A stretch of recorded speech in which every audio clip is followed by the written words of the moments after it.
Football Update. It's with your host, Sean Spencer and Alex Loosemore.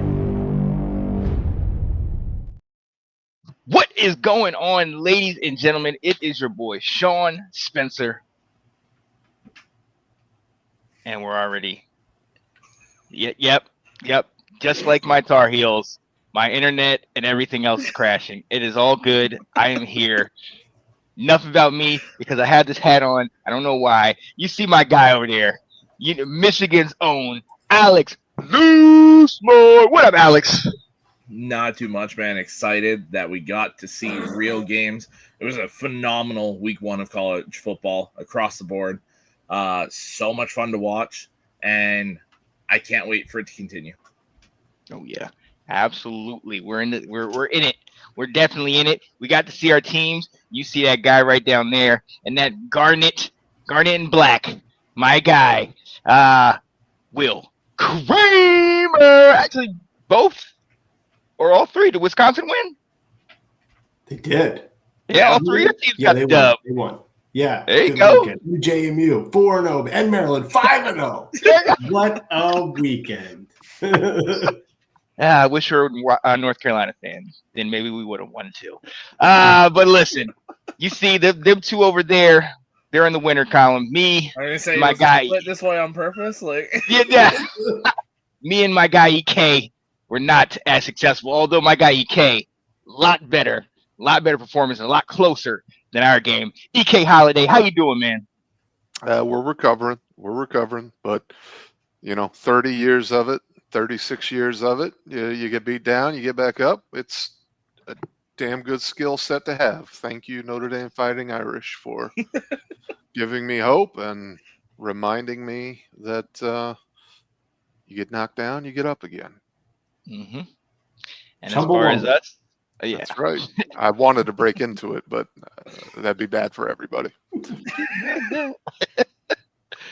And as far as I'm concerned, well, basketball season starts in 2 months. So it has been an interesting weekend. Is that a good thing? Yeah. Well, yes. We got a 7-foot center now. We're gonna be all right. All right. Did you all make the tournament last year? Yes, we did. We got in the play-in game. Remember? We blew them out in the play-in game, and then we got dusted in the first technical round, the round of 64. Gotcha. We got dusted. Yeah, it was nasty. All right, we're not talking about all of our losses. We could be here all day. Listen, ladies and gentlemen, we're so glad you guys are back with us. College football update. A full weekend of football from Thursday to, unfortunately, last night. We've had a ton of games. It was great, despite last night. You're going to hear a lot of that from me tonight, but we got to get into this. First and foremost, Alex, the new AP poll is going to come out, and with some of these upsets, some teams that were not ranked are now in the top 25, even in the top 15. What does the new polls look like? Yeah, so we'll start off right at the top there. Ohio State, number 1. Not surprising after they took out Texas. Penn State, number 2. LSU jumps 6 spots to number 3. Georgia, number 4. Miami climbs 5 spots to number 5. Oregon, number 6. Texas drops to 7. Clemson to 8. Notre Dame to 9. South Carolina into the top 10. There you go, Will. Mm-hmm. Illinois at 11. Arizona State drops 1 spot to 12. Florida jumps 2 spots to 13. Our biggest riser of the week, Florida State, all the way up to 14. Wow. After whooping Alabama like that. Mm-hmm. Michigan drops 1 spot to 15. Iowa State jumps 6 spots to 16 after their 2-0 start here. Big game against Iowa this weekend. 17 is SMU dropping 1 spot. Staying put at 18 and 19 are Oklahoma and Texas A&M. Up 1 spot to 20 is Ole Miss. If you're waiting for how far that drop was going to come, it stops here, dropping 13 spots. The Alabama Crimson Tide. Yeah, that one's. I'm surprised they dropped that far, although it's warranted. Tennessee climbs 2 spots to 22. Indiana drops 3 spots to 23. Texas Tech drops 1 spot to 24. And climbing into the back end of the top 25 is Utah. The 2 teams that dropped out, Kansas State and Boise State. Mm-hmm. Woo. Come on now. Now, obviously, everybody takes a look at Florida State and that Alabama game. We know Florida State got the upset, so they rose up. Alabama, who was 8th, dropped all the way down to 21st. But, Will, I'll come to you. I mean, we had a lot of back and forth when the first polls came out and kind of, is this real? Is that real? We got to see everybody play. We got to see what's really on the field. You like this top 25? How you feeling about it? Yeah. I mean, I suppose I don't really put a whole lot of weight into the early season stuff like this. You know, if you kind of think back to like last year, everyone was stunned when Georgia Tech beat Florida State. But then by the end of the year, was that really a quality win? Exactly. Not really. Right. You know, there's a chance that this might not be a quality win for Florida State when it's all said and done. Which is wild to say about an Alabama win. Right. But you know what kind of surprises me about this? In the top 5, nobody is talking about Georgia this season at all. But yet they keep sliding them into the top 5, and yet nobody is talking about any of the players excite them. I can't name anybody on the defense like you normally can. I don't know who their quarterback is nationally. You know, they do in Athens, and they like Gunner, who committed to the Gamecocks first. But, you know, he'd may rather be in Columbia, but, you know, that's another story. But it's just kind of interesting that they put this team in the top 5, and yet no one cares about him right now. Are they just like sliding under the radar or something? I don't know. It's kind of surprising me. Yeah, that definitely is a shocker to me as well. Nobody has been talking about it except for obviously our guys. But then you have a couple teams that have been getting talked about, LSU being one of them. To have them jump all the way to 3, Alex, is, I mean, it's kind of warranted. It was solid, big win against Clemson, and that defense looked amazing. I think it was something like 50% of the time they rushed at least 5 people. You know what I mean? And then, you know, it went down to like 40% of the time they rushed something like 6, or, you know, and then 20% they rushed about 7. But they rushed out of 43 or some odd plays that it was like 29 where they were rushing. That's 43 drop back passes. I'm like, they came to play, and Klubnik is no slouch. You know, we all know how good Klubnik is, and they were able to neutralize him. Shout out to Harold Perkins. I mean, some of these are definitely warranted. Definitely LSU. Yeah, I mean, LSU, if you're judging just on week 1, LSU probably looked like the most complete team in college football.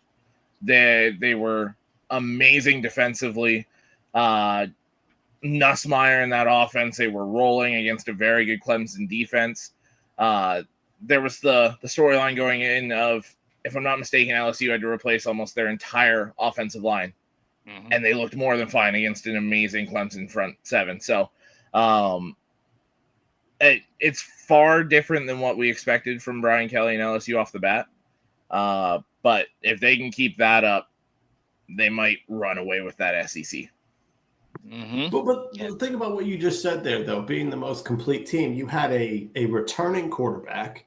Yep. You have a returning leader on defense in Perkins. Like, is it as surprising versus some of these teams that had these changes or new players stepping up? And, guess what? In week 1, they didn't look great. Shocking, you know? Yeah. I think it was more surprising just based off what we know of LSU under Brian Kelly, where oh my God, this great roster, these star players all over the place, and then they fall flat on their face week 1. And then they kind of recover but don't look great. They looked great out the gate. So if that's the case and they typically build going into the season, that makes LSU extremely dangerous this year. Oh, yeah, absolutely. Now, Eric, at the end of the day, we know week 1, it's not as big of a deal because of how things play out with the playoff and everything. You can lose a game very early on, and run the table and get to the national championship, much like you guys did a year ago. What are your thoughts? Obviously, you guys are still in the top 10 at Notre Dame, but tough loss against a potentially really good team. How are you thinking? And what do you think about some of these other teams that fell too after a loss in week 1? Hate it. I hate it, Sean. I know. We talked about it in the chat. Fundamentally, no one after week 1 who has a record of 0-1 should be in the top 12. So South Carolina, move them above Texas. Illinois, move them above Texas. Like Texas should be 13. Notre Dame can be 14. Like you've done nothing to earn your ranking at that point. There's lots of season to play it out and earn it back.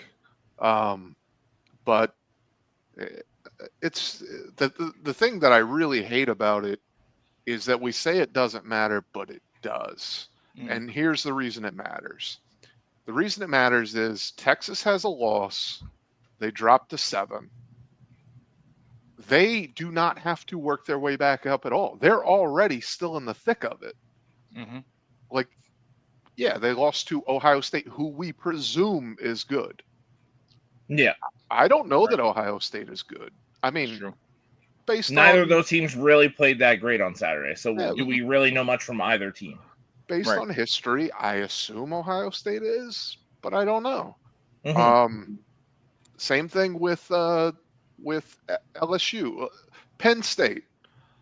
Why is Penn State ahead of LSU when Penn State played Nevada and LSU went on the road and beat a team that was perceived to be the number 4 team? There's an argument for Clemson to be or LSU to be 1 based off the results week 1. Yeah, so none of this quite makes sense to me, and I think that there's teams that should be penalized more, and they do climb back up in those standings easier, including a Notre Dame. When we go 10-2, and part of it's because we didn't drop that far at the beginning of the season, because all you can do is build after you lose. So there should be some sort of greater penalization for having a loss. Do I still think Texas is a top 10, top 12 team? Absolutely. But at some point you still have to earn it. And South Carolina, they went out and they beat a decent Virginia Tech team. That win is more valuable than so and neutral site and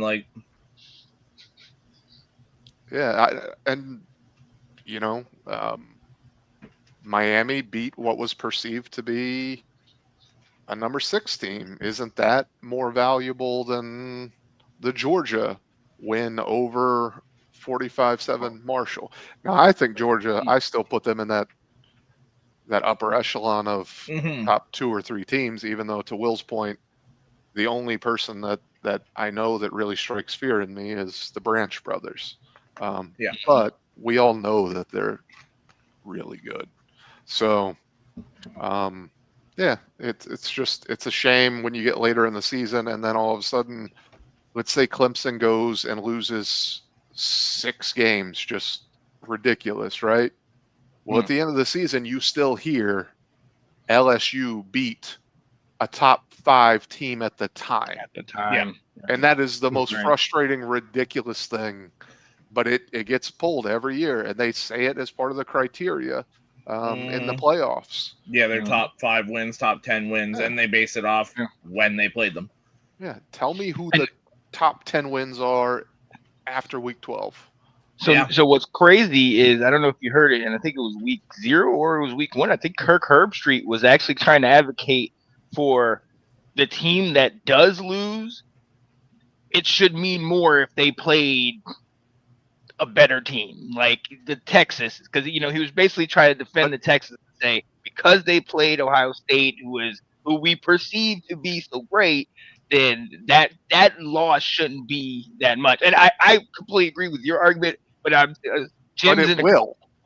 Oh yeah, but it will. Jim's in the comments saying it's not only who you lose to, it's how many points the team was that beat you, how many points you get beat by. I mean, there's other parameters in it, but keep going, Eric. No, but they will. I mean, Ohio State keeps winning, So Texas is getting the credit now when we don't know who Ohio State is Yeah. for the next 4 weeks. Now, if Ohio State keeps annihilating people, that should build up Texas's rise back up. Mm-hmm. But for me to say these two teams that we perceive to be good played and one lost and is 0-1, and the other we still don't know exactly who they are. I mean, so many teams come out rusty too, man. Like I don't know if my team was bad or rusty on Sunday night. I think your point of saying that there are 3 teams in the top 10 right now that are defeated. That's a great point right now. Yeah. So like, how do you go into week 2 and you have 0 wins and you're in the top 10? Yeah. No, it's a phenomenal argument. Yeah. And I mean, the other thing to look at too is, are these rankings going to sway the CFP committee at all? Are they going to be like, oh, if they're making it right now, oh, Texas is still number 7, so we got to rank them really high because they had them really high, right? Like, how are these rankings as we get closer to the end of October, beginning of November, when they actually make the first CFP rankings? How much are these rankings and the way the Associated Press is ranking these teams affect their ranking? But how different are they usually? Because it's not usually that much different. Normally there's not that much different.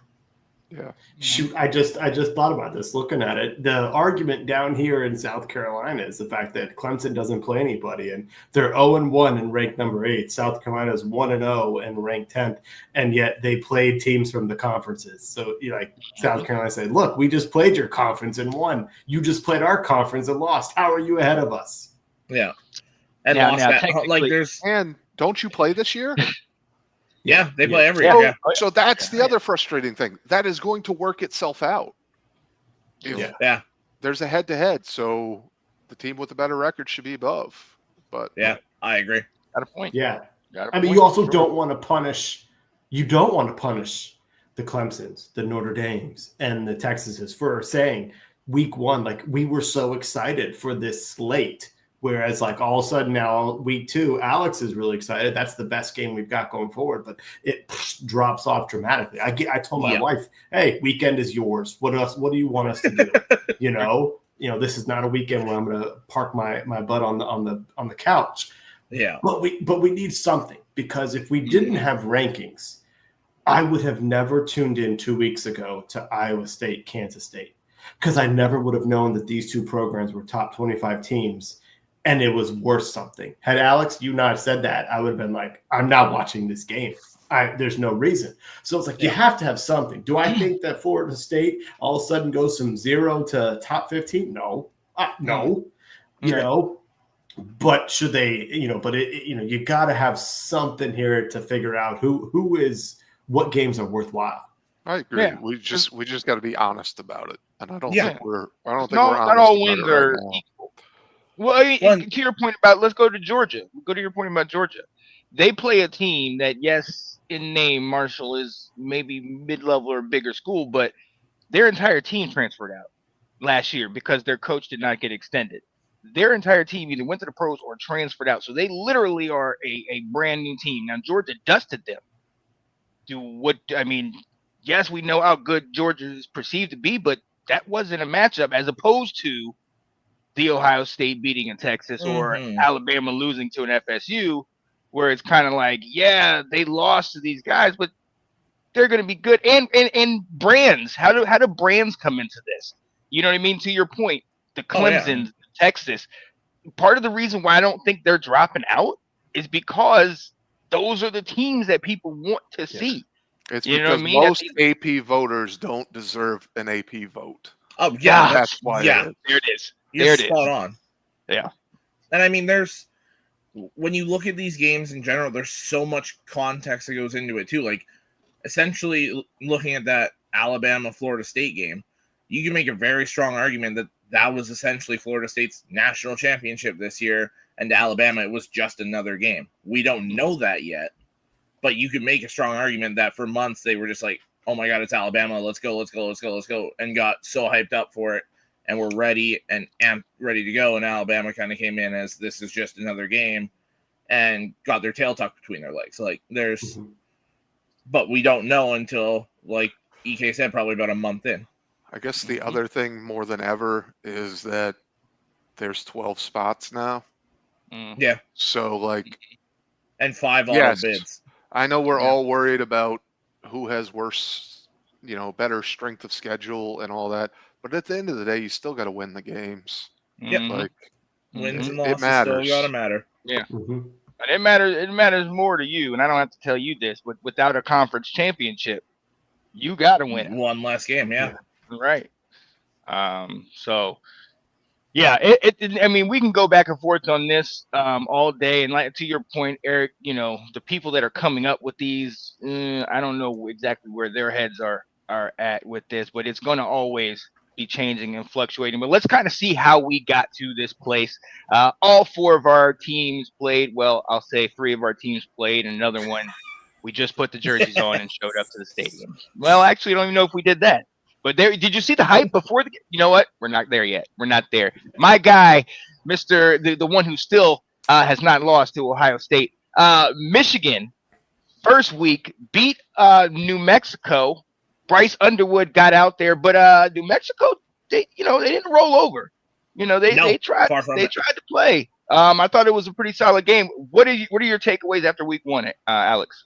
I love this offense. I'll start off with that. I love Bryce, Justice Haynes, Jordan Marshall. The offensive line was solid. Marlon Klein, the tight end, it looks like we're not really missing a beat, and that's from Colston Loveland, who just went in the top 10. So love what's happening with the offense. The defense, I would have liked a better performance, but at the same time, it's a lot of guys that weren't key role players last year are getting slotted in. And when you look at New Mexico, it's a lot of players that are new to them and a coach that's new to them. But the core of that 75 transfer portal class they had came with the coach from Idaho. And then they grabbed really good players from other schools that led FCS and those kind of like their running back led FCS last year in rushing yards. So it was a group that mostly played together before. That doesn't excuse them hanging in there that late. Michigan should have pulled away, but at the same time, it never felt like, oh my God, we're going to lose this game. It was very run heavy. Once they let Bryce get into a rhythm. And then it was Justice Haynes and Jordan Marshall. And, I mean, Haynes was awesome. 16 carries, 159 yards, and 3 touchdowns. He was awesome. Marshall wasn't as effective. He ran for 50-ish yards. Bryce looked damn good. 21 of 31, 251 yards, touchdown, no pick, threw a block on the 1 touchdown for Justice Haynes, which wasn't too big a fan of my quarterback doing that, but he was so poised. Now I know it was New Mexico, but he looked like he had been playing college ball for like 2-3 years already. It was so exciting to watch. He throws harder than most people I've seen at college, but then can also throw that touch on those law balls. Sucks that Jayshon Barham got ejected for what should have been a roughing the passer call that got called targeting. Yeah, I saw that.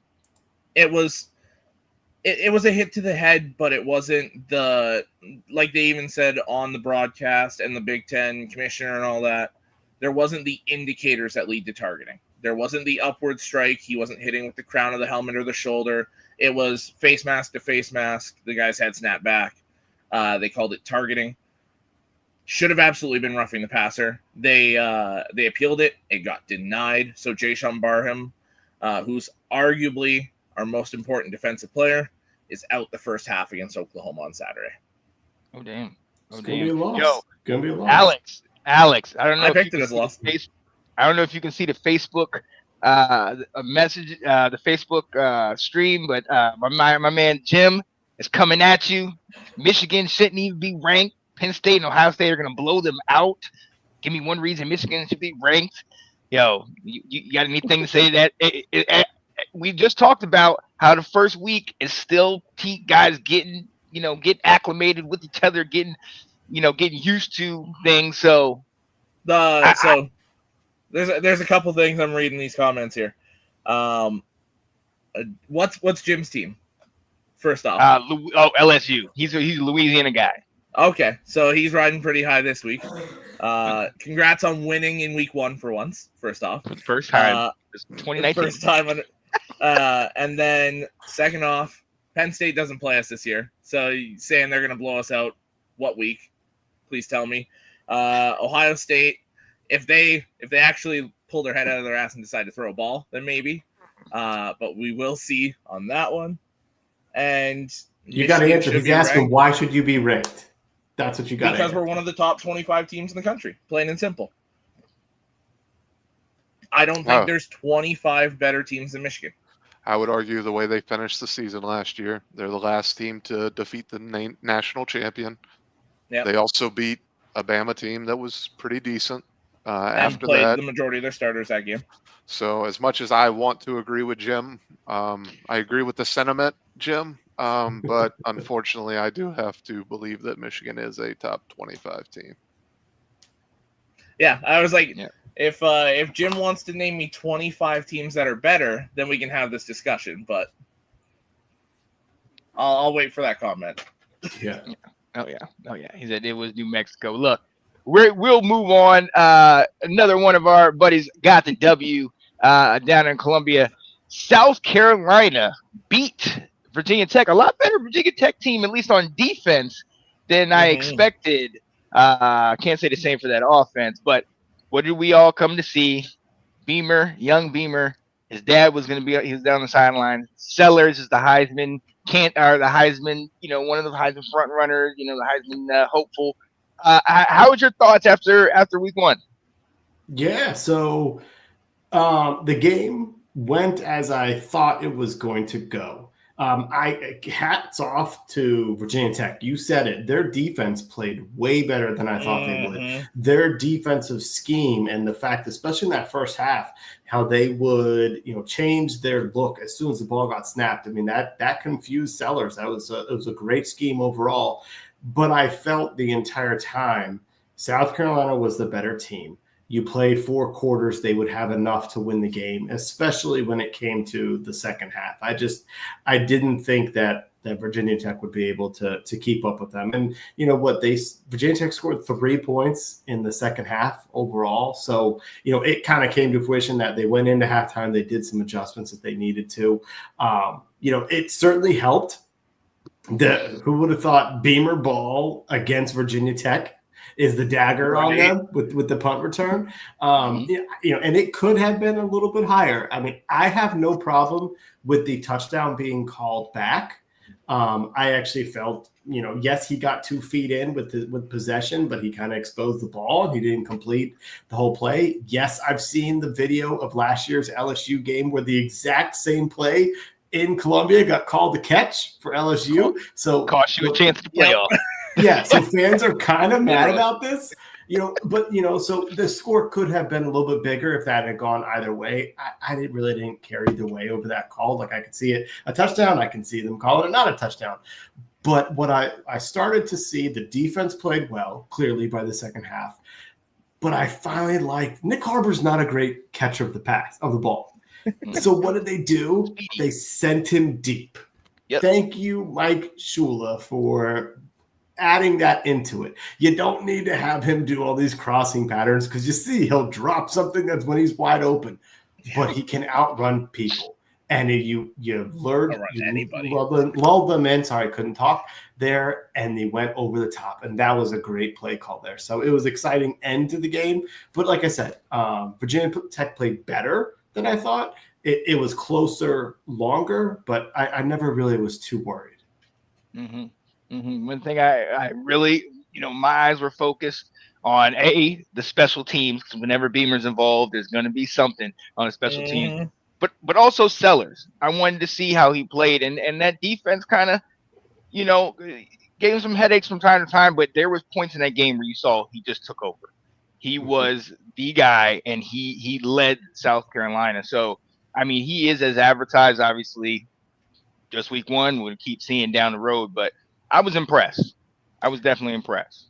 You know what he does? I just heard it today. It was Todd McShay. He closes games. At the second, third, and fourth quarter, he gets stronger or he makes plays. He did it against Clemson. He did it yesterday, or Saturday. That's kind of the stuff that he does. So, like I said, he started off hot. Had some moments in the middle of the game that weren't so great, but he always finishes strong. I can dig it. He reminds me of Anthony Richardson if Anthony Richardson could throw a football. That's what I was. And he's still not great at throwing the football, but yeah, but he's a hell of a lot better than A-Rich. A lot better. A-Rich, who is now second string again. Sellers is a superstar though. He's so much fun to watch. Yeah. When he trucked the defensive player to get in the end zone, that poor DB. He's as advertised. Cannot wait to see what he brings to the table. Yo, we got to move on. There was two positives on this show on that side of town, but then there was us. And listen, I know my guy EK dives deep into this. I know it's deep in your heart, but just be happy. It was only a 3-point loss. It wasn't a 34-point loss. All right, so we could be happy about that. EK, you guys played your butts off. You have a quarterback. You have a solid defense, and you have 2 running backs. I came in thinking all you had was love, but like you told me, Price, he's pretty solid himself. He's pretty legit. You fell by 3, but I thought you guys looked really good. What are your thoughts, man? I definitely I don't feel like we looked really good. I think the fourth quarter we looked really good. I guess I would start with this on my own principle. Jim Jones Exotics, you can kick us out of the top 25.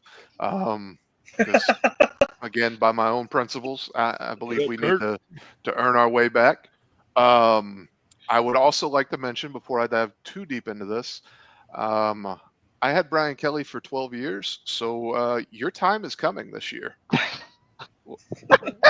It comes every year when you least expect it. So don't feel riding too high for too long, because I was married to the man for 12 years. So with that said, I expected that Miami was going to be a tough out. I think we talked about that. Like, it was never like, this is a given. So I don't feel like we dictated terms at all, especially early in the game. I was very disappointed by how we, after that first drive, how we opened the game. I would say so conservatively on offense. Defensively, I don't understand the game plan with Chris Ash. I think I said it in our chat. The last 3 years with Al Golden, pressure. Send it however you can get it there. And 4-man rush was not getting it there. And you were never seeing another guy drop in to go after him. So all that's a little confusing. I think we got on the Jeremiah Love, like, why are the running backs not getting more touches? The more I dive into it, the more you kind of find out that CJ was pulling some of those RPOs. So that was pulling away from the touches the backs were getting, but he was doing it because his eyes were telling him that it's not there. So if this was us being bad, then we're going to be a problem for people to deal with. Mm-hmm. If this was us being average or good, then we're going to have a very long season. But CJ Carr, very happy with his performance. Mm-hmm. It's the first time, like, even with Hartman or even Cone, it's the first time I feel like, we might have a possible proficient passing attack. Mm-hmm. And I would say that's been since Deshaun Watson's first year. or not Deshaun Watson, Deshaun Kaiser, sorry. First year, which was like 2015. I don't think we've really been a threat through the air. I think that could happen. So not too high, not too low, Sean. Like everything is still in front of us, but we'll have a different conversation the week after next if A&M tells us Big a story. game for you all. Yeah. So, Must win. yeah. You might not see Yeah, me in man. here because I might be instituted if something happens there. But all in all, can't complain. They fought hard. Little skeptical of the game planning. But let me add this very last thing. Every time Marcus Freeman has lost, the team has responded.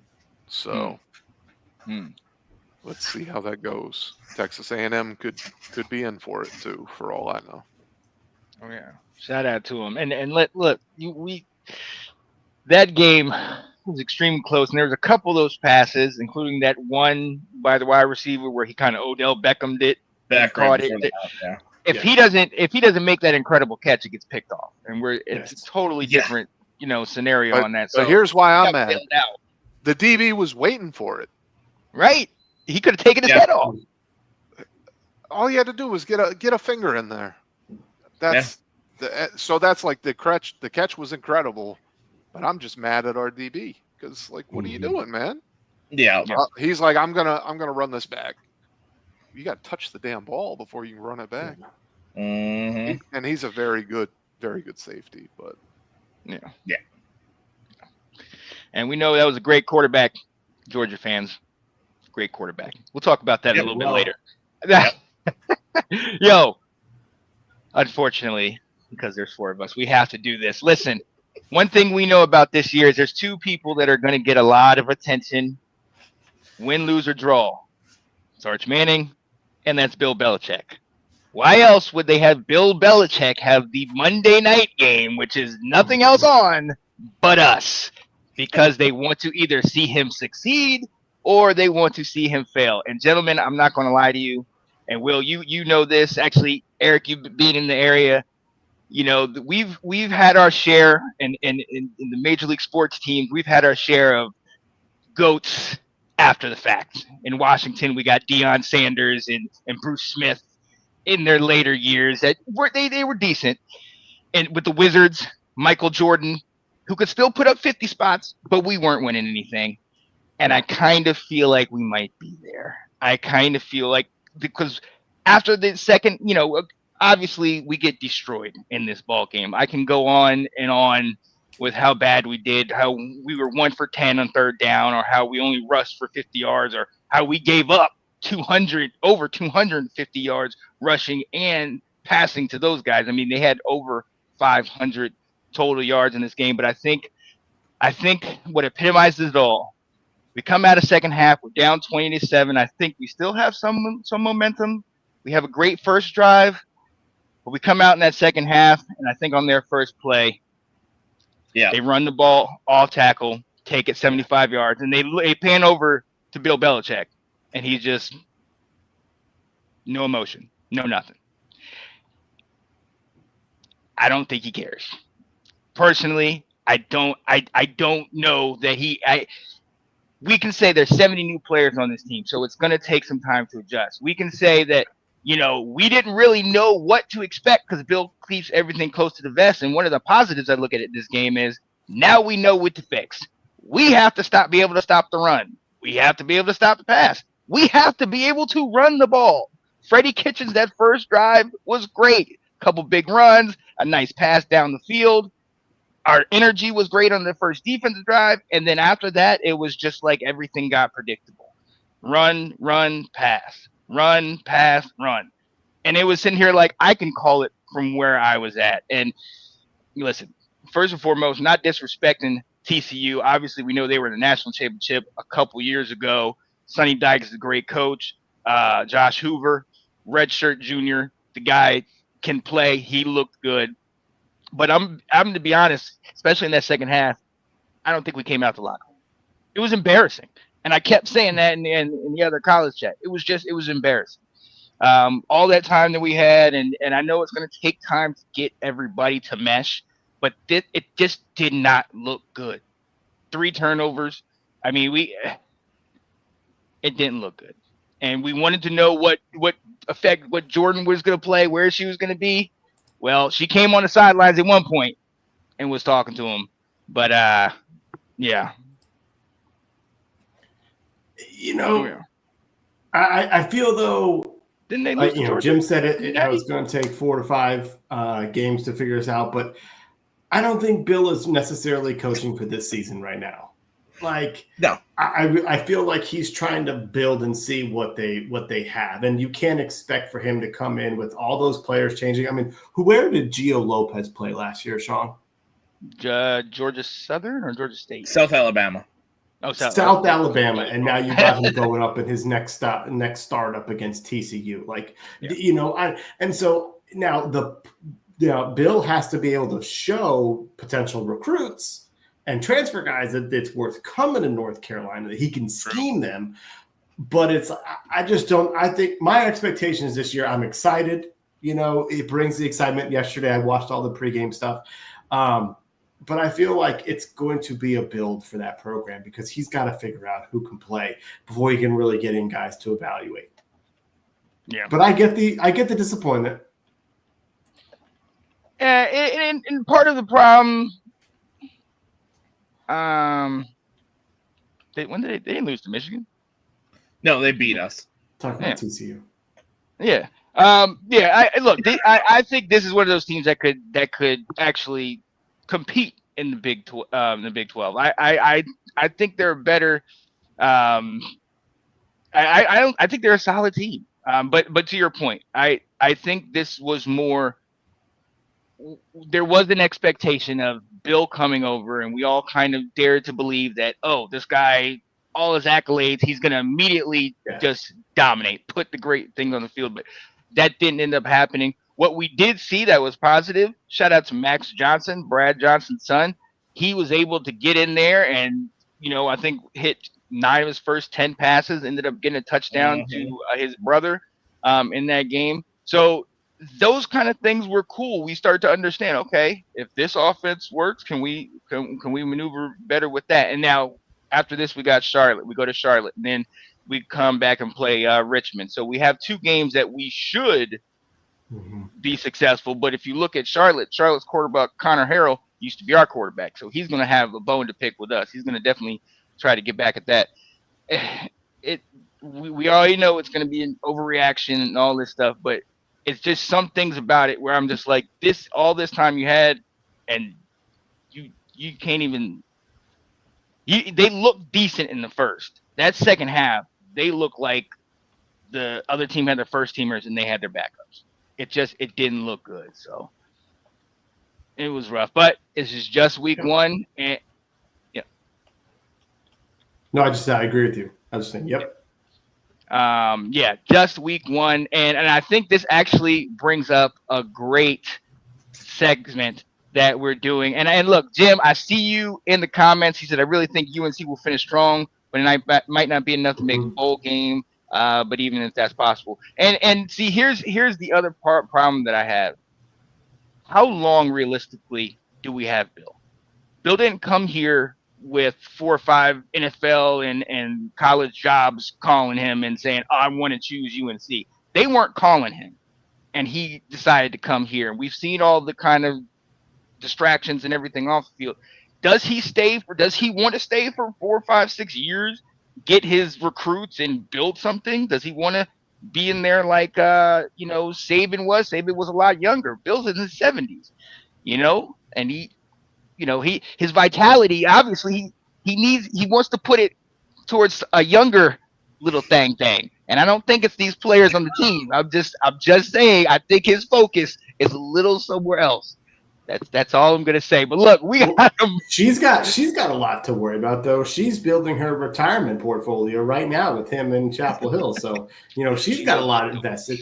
But you bring up the biggest point is, does Bill Belichick want to put in the time now that the game ended? Like, he wants to coach. I have no doubt he was excited for last night.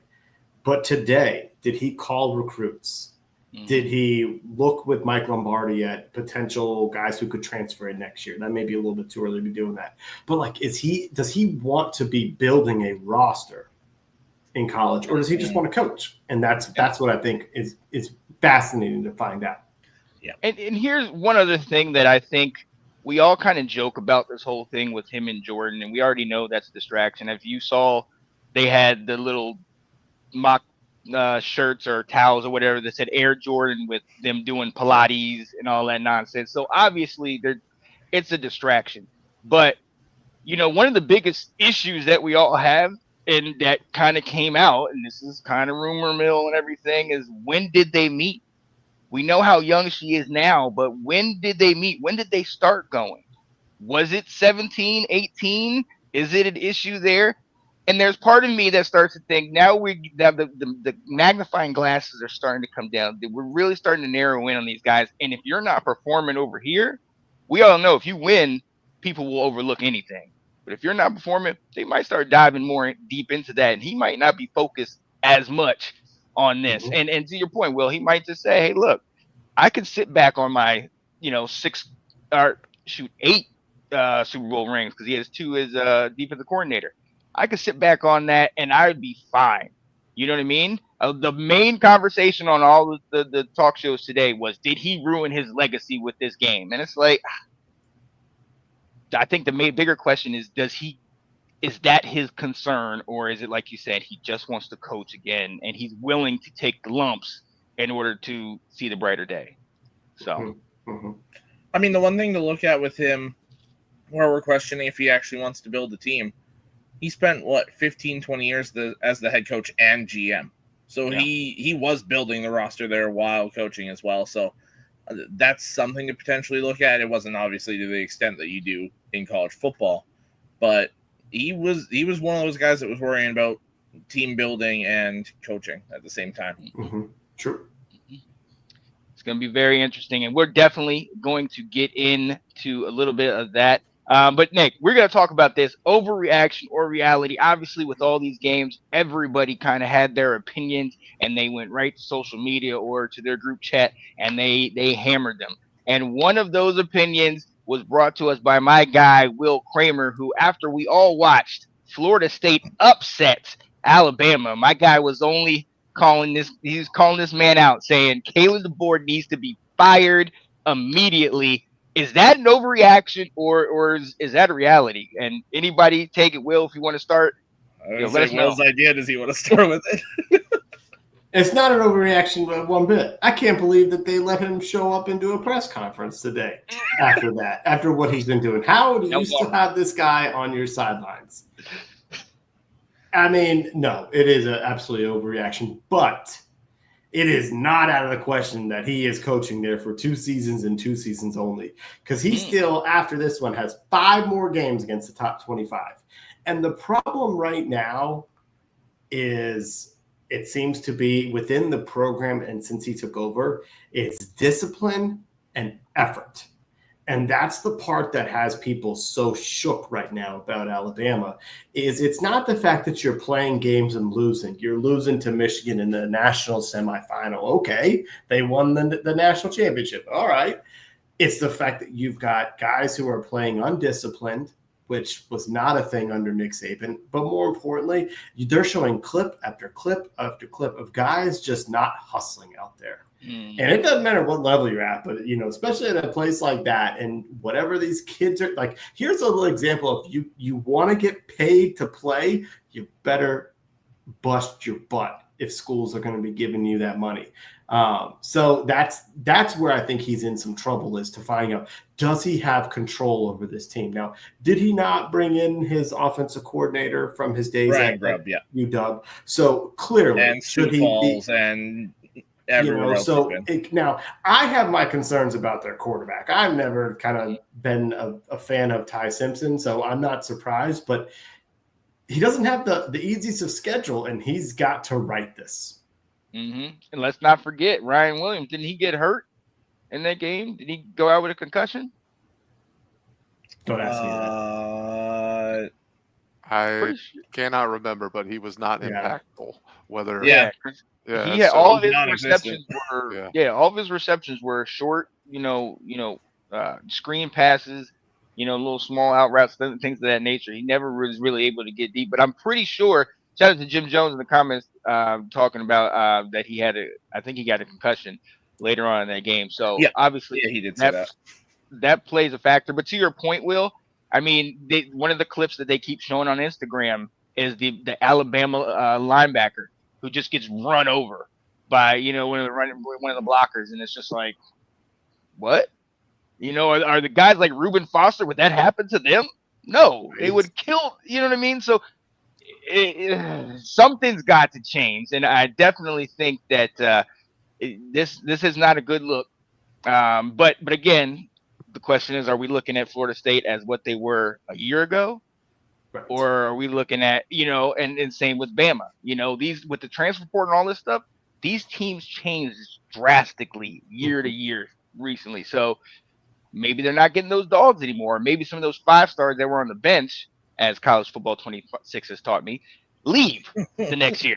They get out of Dodge quickly. Yeah. Mind if I chime in on this? Oh, absolutely. Absolutely. I want to say Will Kramer makes a good point. I love how I said your full name.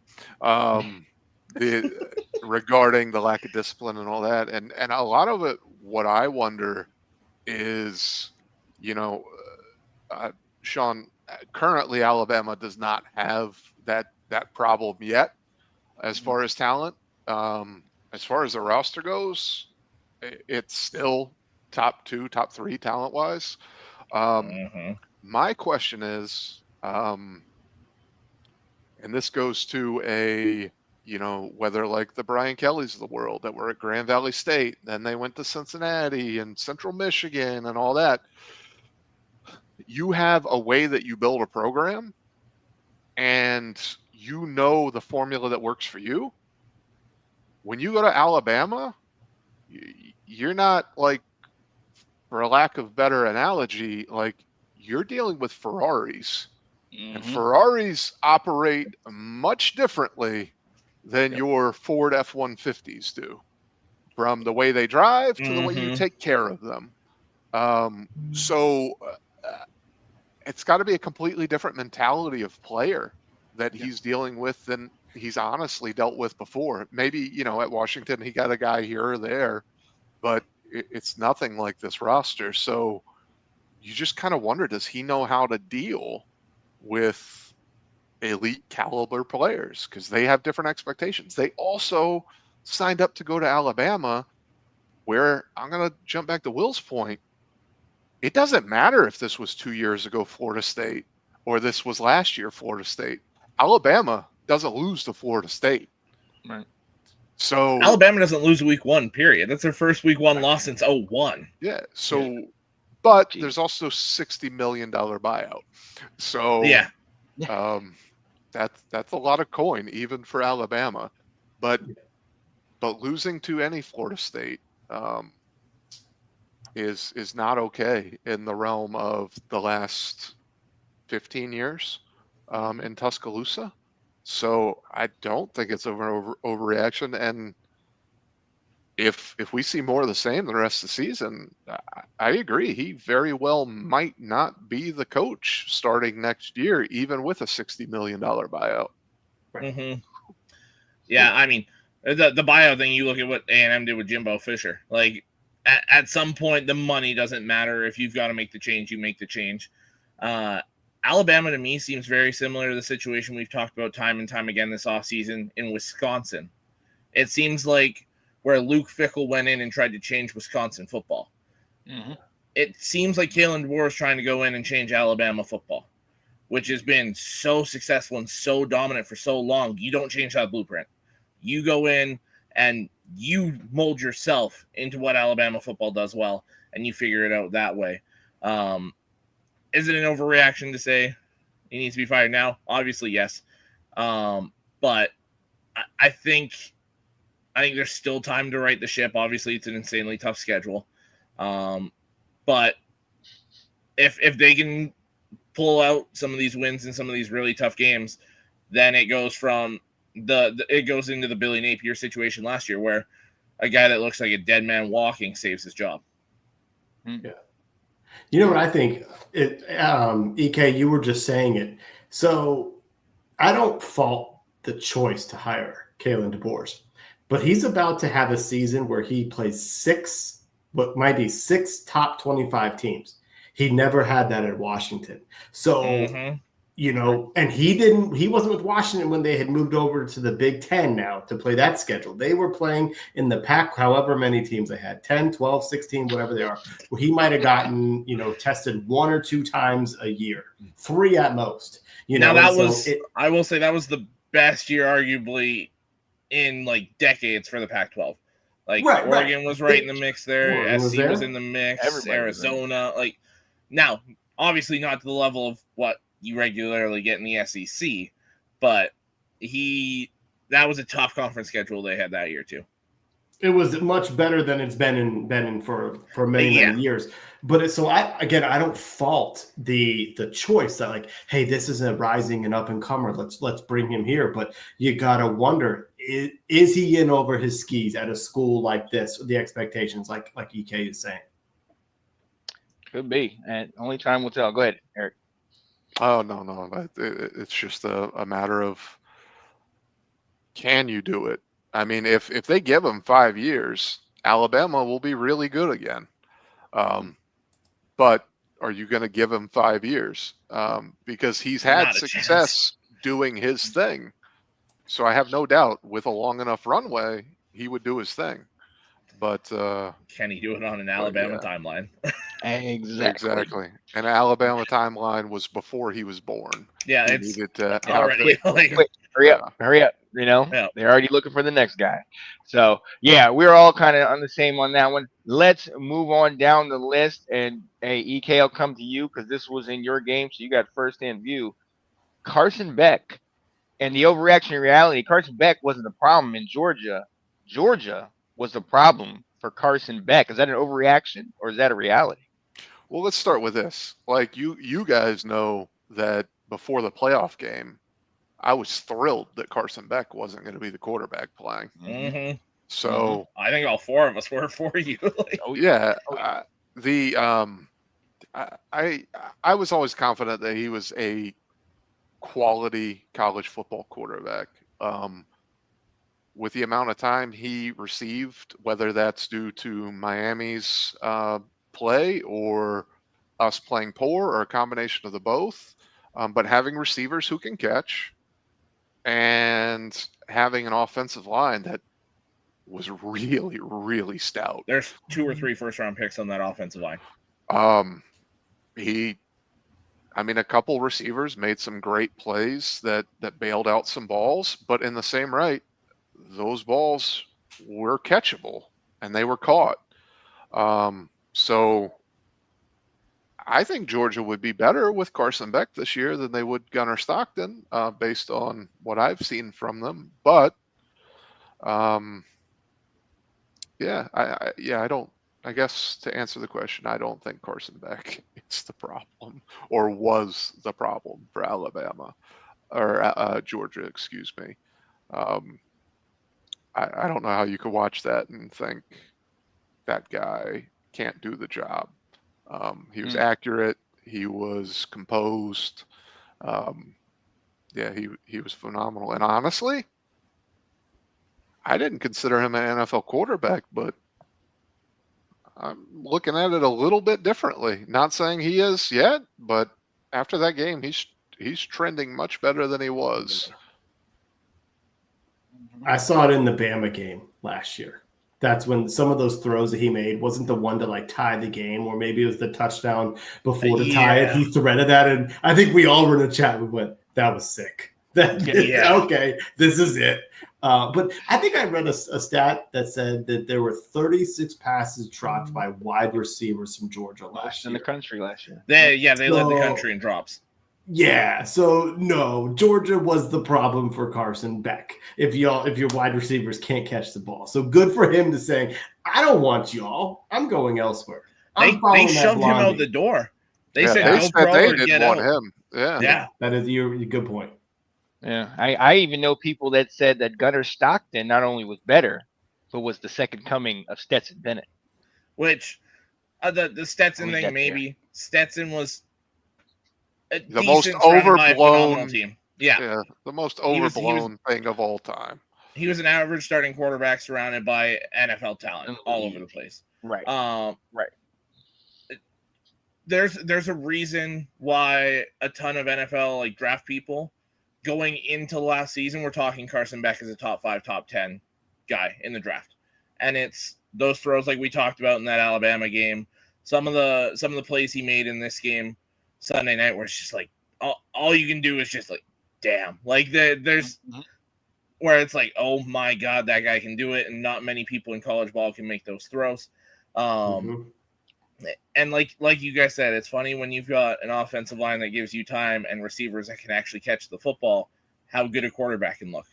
So for me, sorry, Anthony, sorry, Colin, Georgia was absolutely the problem. They made a massive mistake kicking Carson Beck out the door. And Miami is going to benefit greatly from having Carson Beck under center.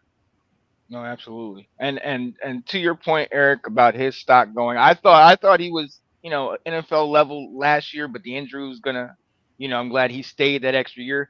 But I think the biggest issue, he can play quarterback, and I think he had to push it a little bit more last year because here.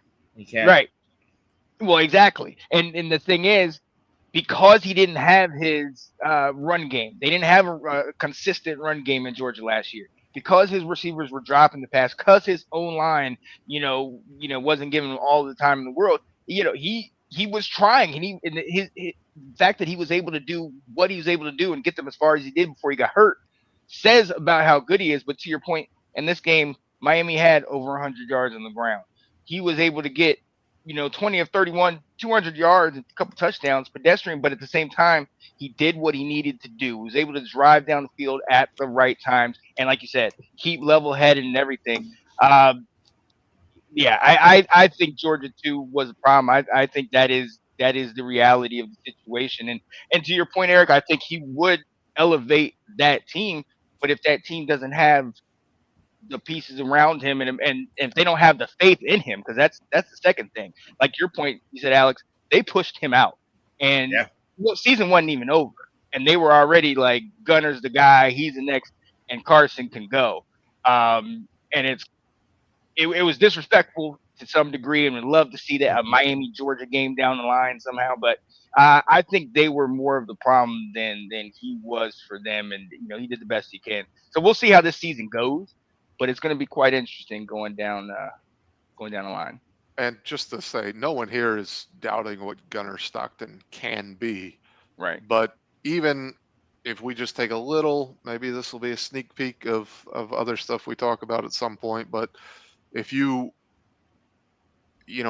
Quinn Ewers, Archie Manning, like when you're a 4-year guy, you've got experience that's very valuable. And there was a reason that Sarkisian, and this isn't based off of last week or this past weekend, but just in general, there was a reason that Sark kept starting Quinn Ewers, and that was experience, because it is so valuable of a thing to have. And Gunnar Stockton might be great, and we'll find out. So none of us are bashing Gunnar. We're just saying Carson Beck had experience, and we'd seen enough to know that he was a pretty good quarterback. And experience in massive games in massive moments. Right. Which, if you're a team like Georgia, Texas, Ohio State, any of these schools that you're perennially in the playoff and deep into the playoff, that is massive, massive experience to have when not many teams have 4th and 5th year quarterbacks right now. Which then brings us to our last topic. Shout out to Alec, who's in the comments. That Texas game was rough for Archie. How did your Ducks do? I thought Dante Moore looked okay, man. Dante Moore played pretty damn well. He was pretty solid, man. I don't know. Dark Horse Island. We should have did that. What does he call him? Like the Uber driver or something like that? Yeah. DoorDash. Should have Good put him for a on here. DoorDash driver is what he said. Yo, but look, speaking of the game he was talking about, we've all alluded to it at some points today. This was the game that everybody was talking about. Arch Manning and the Texas Longhorns fall to Ohio State 14-7. And hey, overreaction or reality? Alex, I'll come to you first.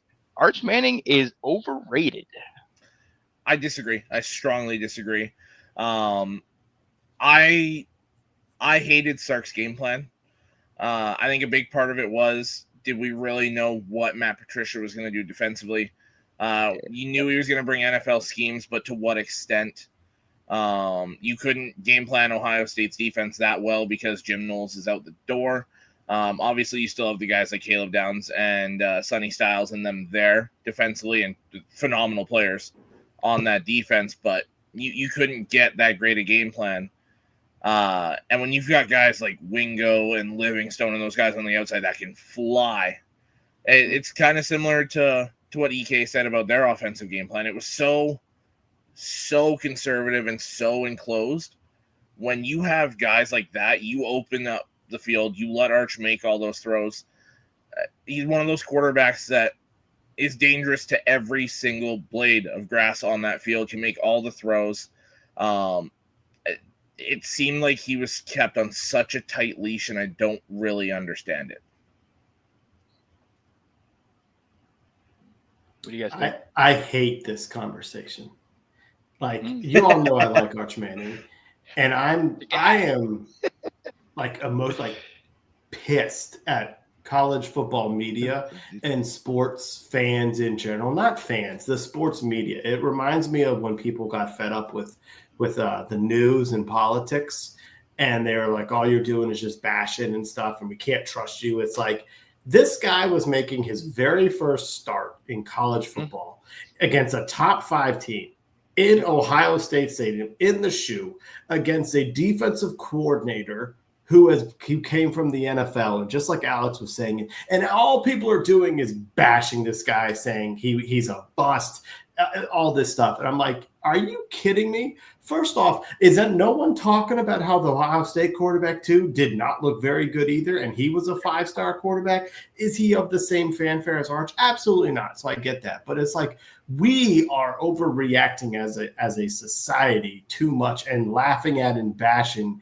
these kids like this. It really bothers me. I saw it, maybe I call it the barstool culture that is taking over sports, and it's like, it really bothers me. Like, did he play great? Absolutely not. Was it a rough debut? Yeah, okay. Yeah. But like, this whole just like, it's over for them. What about Sark? Okay. He resurrected his career at Alabama. You know who also was really good at Alabama as an offensive coordinator? Mike Locksley. Go look at what Mike Locksley's doing in Maryland. Every once in a while, he gets some guys. Lane Kiffin also resurrected his career with that talent. Maybe Sark is a great quarterbacks guy. Maybe Sark is a great offensive coordinator, but maybe Sark can't be a head coach. And so it's like, where's some of the blame there? It's like, I don't know. There's so much piling on Arch in this game. It's like, it's ridiculous to me. Well, and I mean, that you watch Sark in Texas the last 4 or 5 years, that they never played that short or that close to the line of scrimmage. They constantly air that ball out. There's deep shots all the time because you're trying to make the defense honest. They were just like, hey, load the box, come play up. We'll keep tossing these screens to your 3 guys that are there to tackle them. Like, it was an atrocious game plan. Mm-hmm. And yet that's not being said. Mm-hmm. EK, what you got to say about it? Oh, I'm going to give it a different twist. Look, yes, 100% Arch Manning is overrated. 1,000%. But that's, none of that is his fault. Right. Okay? Yeah. It depends on what service you follow, whether or not he was even the top quarterback in his class. You go back, you look at high school. He didn't play for the best teams in high school. That wasn't his fault. He played on bad teams. That plays into your development. Mm-hmm. I've said, at least, in our fun little back and forths, I've said I need to see it. And I do feel like so many people gave him this crown when we never really saw it in true meaningful time. Mhm. And how someone is projected to be the number one NFL draft pick by people when they've never started a game, a meaningful game, Yeah. makes absolutely no sense. So again, none of this is Arch's fault. He's got loads of talent. There's no doubt about that. I loved what I saw of his composure Yeah. on the sideline. Like he was steady Eddie. Like it didn't happen maybe on the throws. Maybe there was a little nervousness, something like that. But yeah, absolutely. He's overrated. He's a freshman. Like not everybody is Johnny Manziel. There was only one Johnny Manziel. Yeah. So yeah, let's give the kid some time, and that's really the big point. Of course, you're overrated Yeah. when people are saying you're the number one draft pick, and let's be honest, like it feels a bit like Tebow in the NFL. Mm. That's what it feels like. So many people want it to be something, Right. Yeah. and then that makes other people go, well, I can't wait for him to fail. Yeah. So it's tough, and it's really unfair to him. Completely unfair to him. I think he's got the chance to be very good. I also think it might take 2 years. Yeah. And that's okay. Like Mhm. as long as you're doing it by your last year of eligibility, awesome. So rooting for him. I do also wonder, Alex, this is just the devil's advocate. Yeah. Was that game plan different because Sark knew it needed to be different? They're the only ones. Could be. Yeah, and I'm guessing not, but that could very well be what it is. He's the one who sees him every day. So he knows better than anybody what he can or can't do. But that'll all kind of play out as the season goes. He's going to be fine. Yeah. Like they're going to beat the brakes off of Oklahoma. Yeah. People in Texas will be happy. Like they're a good football team. Very true. Yeah. So, Very true. but yes, Well, and 1,000% overrated. like for the first start to be, go play the defending national champions in their barn. Like that's Oh yeah. Yeah. Right. In the horseshoe. How many star quarterbacks have had issues in the horseshoe? Veteran guys. So, But I guess let me say this, Alex. It like the result of what he did last Saturday wasn't going to put me in the he's rated properly if he threw for 5 touchdowns and 350 yards. Yeah. So that's kind of what I'm getting at. And I full credit, like, dude, there was not a seat that didn't have red in it in that stadium. They were insanely loud. But I lean back on that. He was just so composed. Like we joke about how Drew Aller, like you watch him and it's like an emotional roller coaster, and he's a senior, and then you look at this freshman and it's like, all right, I threw a pick. I'll be back out there. Right. Well, and it's the same thing that I feel about my guy that makes you feel good about your guy. It's like that composure, and then there's that they've got it, like where you're like, we've got this guy. It might not be now, but we're going to be okay. Yeah. Agreed. And you saw that at the end of the game. You saw that in the game. He was getting beat up. He was his passes were high all game long. But the game is still in you still have a chance. And they drove down. Once they kind of let him loose and he kind of got that comfort, took him right down the field, and then obviously gets that nice deep ball for the touchdown. So, I mean, and to your point, I think, everything just kind of aligned against him in this one. Now, I totally agree with you, Eric, that we've all been kind of saying, can he get a daggone snap in here first before we crown him? You know what I mean? But everybody because he's the next man and crown him. But Alex, you said it. And Horseshoe, they're unveiling the national championship, banner or the numbers. Lee Corso's last game where he picks Ohio State on the field. You know what I mean? You had Sand coming here like, all I got to do is just hand it off. How's money? I'm good. And Arch is everything, all the attention on him. And it was similar, I think, to Bill with the expectation where everybody's sitting here like, oh, well, we have him, so we're going to be okay. We're going to dominate. We're going to, because look at his resume, or look at, look at his family, or look at all this around him and X, Y, and Z. And, play calling, I definitely thought that was part of the issue. But I also thought, like we all said, there were some crossing patterns that he didn't hit, or he kind of rushed some things early on. He looked like somebody that was playing their first major game starting, who was they're the number 1 team against the number 3 team, and this team is a solid, squad. He just looked like what he was supposed to look like, in my opinion. Now, I bought into the hype. I'm not gonna lie, like we all did to some degree, that this guy could be, because when you start seeing, like you said, Eric, he's supposed to be the Heisman front runner and number 1 overall and all this stuff before he's actually played legitimate minutes.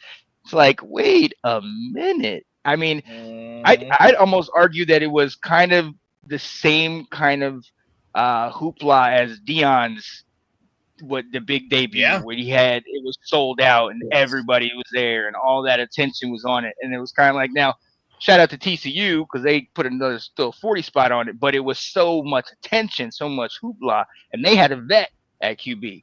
Arch, I mean, he's still a baby. He's still wet behind the ears. And that what we saw against a strong Ohio State team is what most likely was to be expected. He was going to struggle.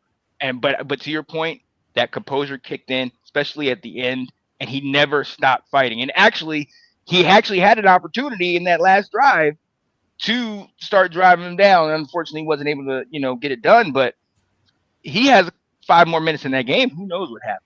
And then are we having a different conversation? Are we saying, oh, he struggled early, but look at that composure. He has that it factor that came in later on in the game. So, the most important thing he could have done, and the thing that shows the most promise, is with all that hype and with all that love, he took the blame after the game, like a good quarterback does.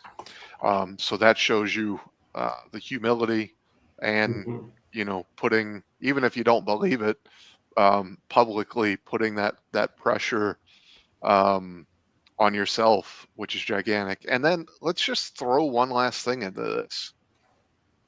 I can't remember everybody's feelings, but not all of us were super duper high on Texas this year. And, we think they're good, but again, we don't know. So we'll see as they go throughout the season, whether was it just an Arch problem, or was it receivers?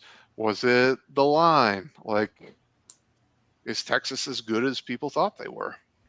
One, is Ohio State better than a lot of us gave them credit for, is the other thing too. As much as I hate saying that. Right. Yeah. That's very true. Now look, all right, we're gonna get out of here in just a minute, but my guy came in here. Shout out to my guy Jared, diehard Florida State Seminoles fan. He was telling me all week he was ready to come in. So I'm gonna go ahead and say it. Overreaction to reality. Florida State is back. Overreaction. Yes, totally overreaction. For now, we gotta see it another couple games here before they weren't back 2 years ago. If they still, I think that's my question. If you're going with that sentiment, fair. Jordan Travis, even if he was still playing, Georgia was going to beat the brakes off of them. I know they would have been. But Georgia was beating the brakes off of almost everybody. So how? It wasn't even in the playoffs. They didn't even make the playoffs. Yeah, we would have because they lost. Them.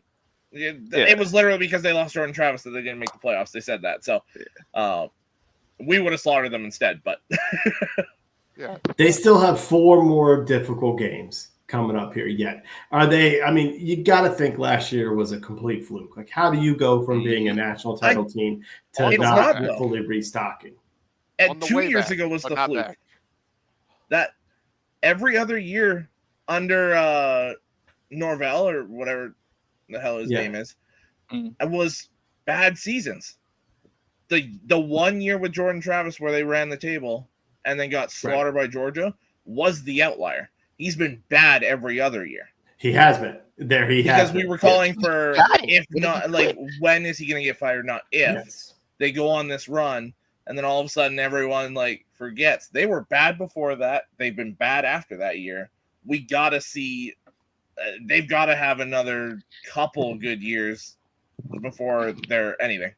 In the grand scheme of Is this things, Jay I Red? agree. Just so I can make sure. Oh, that's Jay Red. Oh, yeah. Sorry, it's our Cowboys fan. How's Javonte Williams as your running back here, bud?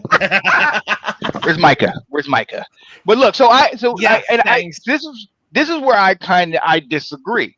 I do think they're closer to being back, and I understand what we look at last year, but we all jumped all over DJU, and DJU wasn't doing it. Now, he wasn't the only problem on that team, but they lost Fisk. They lost major defensive players on that defense from the year before.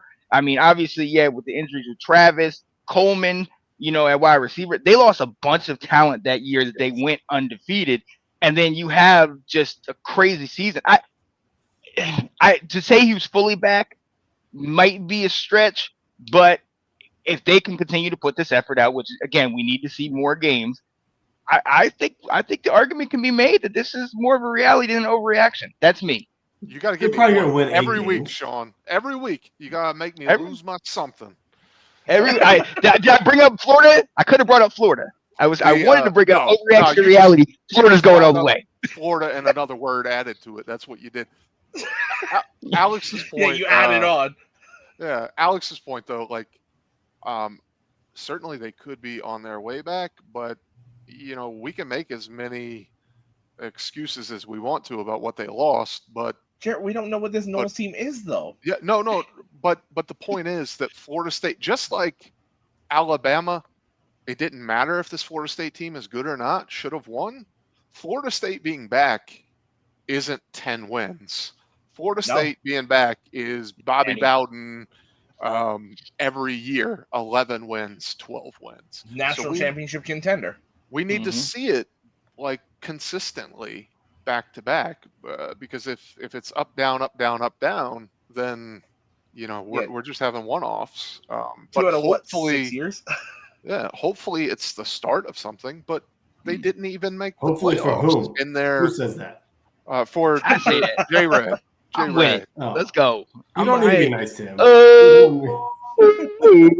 can go against him in NFL football, but I'm good here. I'm look. At the end of the day, to your point, it's only one game, so we don't know. Yes, maybe potentially they're moving in that direction, but last year did not show it. J Red, I can't really vouch for you on this. You said is Michigan back? They won a national championship 2 years ago. Notre Dame back?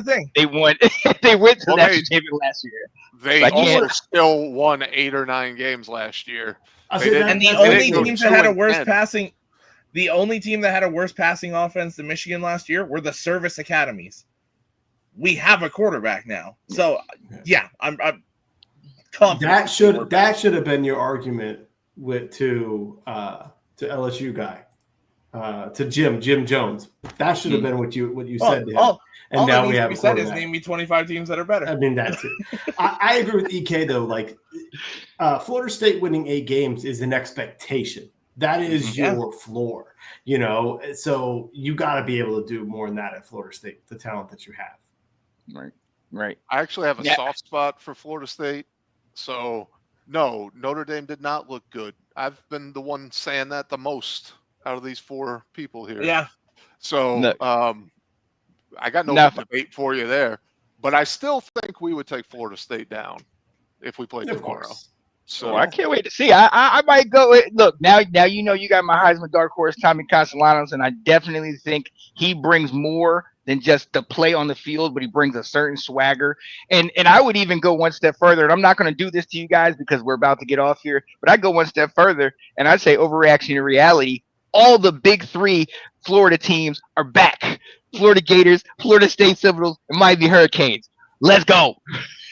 Alex, But I will say- it's been good talking to you tonight. I will say this, honest in reality, I will say this. From what I saw from Miami's defense and what I saw from Florida State's defense, not as much about who the players are and how many sacks or tackles they made. There was something in both of those games that showed up to me, and it was that swagger, that Yep. that whole big flair that we always know the Miami and the Florida States for. If they can bring that back and keep, with the play that they've been having, I would lean more towards them. And I think Jarrett and Jim are saying, what do we consider back? And you guys made a great point. For Florida State, it is natty. It is, only losing one game, always being in conference championships and things of that nature. So it might be weird to say, are they back, with Yeah, all that, but if we're calling back not being a dumpster fire, then Yeah. I mean, like, Right. for what Florida State's normally considering good, this has been atrocious. So right. I don't Uh, necessarily think we're moving the goalpost. It's every school has a different standard. And Yes. they're like last chance you right now, so they could be fantastic this year because you look at that roster and you go, holy crap. Yeah. Yeah. They are loaded with guys that went to another school and are now here, but were sought after by all of our teams. So, but last chance That's you Sean's. either ended in dominance or complete and utter failure. Yeah. So I think they got to figure out how to make the program a little bit more homegrown to get Yeah. that consistency. But The recruits in Florida should be staying at FSU, Florida, or Miami. They shouldn't be Yes. going everywhere else. That should be part of the standard. well, now they can dip back into Alabama. So So, Yeah. so Jim Jones is in his comments, and he agrees with you guys. He said, "Did you see who Florida played?" Listen, I understand who Florida played. No, it was not a challenge. I get it. All right, that's why it's overreaction or reality. All right, clearly it's overreaction for everybody that Florida is going to do something. But mark my words, it will happen. Florida, baby, we almost back. Swamp Kings, let's go. Yeah, it was like the FSU thing. Revisit it when they play Clemson and Miami. Like when we Yeah. get some more like legit Very teams soon. later in the season, Like 3 weeks from now, they play Miami. 4 weeks from Yeah. now. Mm-hmm. and then Mhm. let's see what both those teams are when we get to that. Right. Yeah. I hope they do well Yeah. because I hope Sean's dude wins the Heisman. Who? Castellanos. Castellanos. Yeah. Oh, Never heard of Castellanos? this Oh, guy yeah. before. I was focused on Florida. I thought, like, you mean Lagway? No, Lagway can't do it. Casty's How gonna you get it. how you feel about USF now? Are they back after that Yeah. beating of Boise? What's considered back? Winning their first game? Then No, yeah, no. they are. They were USF is back when they bring back that like Jim Levitt guy. Jim. who That's what I was back gonna in say. when They he were did really win. good under Jim Levitt. In it was it 09? They were number 2 overall at one point. 07. 07, yeah. Number It 2 was the overall. year where everyone got to be number one. Well, or number Rutgers was two. up Like, there. And then he started choking his players, and I guess that's not allowed anymore. We went Latrell Sprewell. soft as a society. It's ridiculous. They can choke every once in a while. Come on now. Dang on. No. Oh man. Well, we're gonna so. go ahead and we're gonna keep that segment. I like that overreaction. Yeah, to reality, that's a good one. because It's good. A lot of fun. there's a lot of opinions going back and forth, especially the deeper we get into the season. It's going to be a lot more banter on what's going on. So, hey, look, guys, we appreciate you guys being here with us for this 90-minute show. There's so much college football to talk about that we just could not hold it in. Got to shout out my guys. You see this man right here, Michigan's finest, Alex Loosemore. Where is he? Over there, down that way. Under me, that's EK Holiday. My guy over there, that's Will Kramer. Yo, it's your boy Sean Spencer. College football is back, ladies and gentlemen. So excited for it, but we will be back. And bring all that heat, Jim. and Jarrett Oh, and yeah. Ben. Yep. Bring it. Let's talk about it. Maybe we can get you guys on the show. And Alec, we Yes. want to know how you feel about your quarterback, Alec. DoorDash. Dante Moore, Heisman. Best DoorDash driver ever. Let's Yes, go. he is. Accurate. Gets the Go, right address man. every time, man. Oh man, and I think for some of these like Arch and some of these, I think this kind of fits. Hold up. But they are who we thought they were. Are who we thought they were. We're out of here, people. College football update. See you next time. College Football Update with your host, Sean Spencer and Alex Rusmore. You can see Will hit that wall, and he was like, "Would you guys shut the fuck up?" He said, Oh, that's why I was like, because that's why I said, all right, let's cut. Okay, Let's we're, cut that last We're segment. still live. Oh, we are really?